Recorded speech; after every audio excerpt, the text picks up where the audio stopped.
Fin de saison festive dans ce derby entre Brussels HC et United Brussels, et cette rencontre a une saveur plus particulière pour Carole Weiten, puisque la joueuse et présidente du Brussels disputait son dernier match. Beaucoup d'émotions. On n'aimerait que jamais que ça s'arrête, mais il y a un moment, il faut prendre la décision et s'arrêter sur une bonne note. Et voilà, on a perdu aujourd'hui, mais le résultat, en fait, au bout du compte, pour nous, c'était égal. On s'est fait plaisir. La victoire est pour United, mais les deux équipes avaient à cœur de finir la saison en beauté. Les joueuses s'arrachent sur tous les ballons, de quoi offrir un beau spectacle aux supporters. Le jeu est rythmé, rapide, pas le temps de souffler sous la chaleur de la salle. À la mi-temps, avantage aux Bleus, 9-15. C'était un jeu plutôt rapide, c'est un jeu qui fonctionne très bien pour nous parce qu'on a quand même des gabarits plutôt petits et rapides. Mais c'est plutôt des matchs qu'on aime jouer et en plus pour finir, voilà, c'est des choses qu'on maîtrise. Un des points forts, c'est côté physique. On travaille beaucoup, pas maintenant en fin d'année, mais on a cette arme d'y aller devant et on sprinte pas mal avec ballon.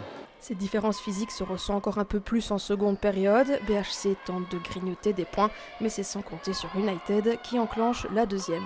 Un but encaissé est rapidement corrigé par une contre-attaque éclair. Le match s'enflamme dans les dernières minutes et aboutit sur un succès d'United 22-32 pour conclure la saison.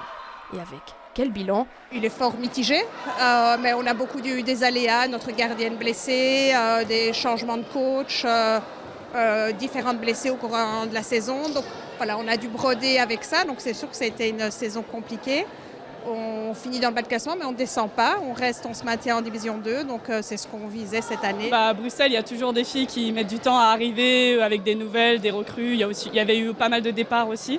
Donc on a dû un peu recréer l'effectif, recréer la cohésion. Mais voilà, après on a commencé à gagner pas mal de matchs et petit à petit on est monté. Donc on espère que l'année prochaine faire un peu mieux que 4e. On a tracé un objectif entre les 4 premiers. On y est. La question qu'on pose toujours, est-ce qu'on va y aller encore un peu plus loin? Quels moyens on va faire? Quelle stratégie on va décider d'entamer? Des objectifs fixés en début de saison bien différents pour les deux équipes, avec un même résultat, contrat rempli.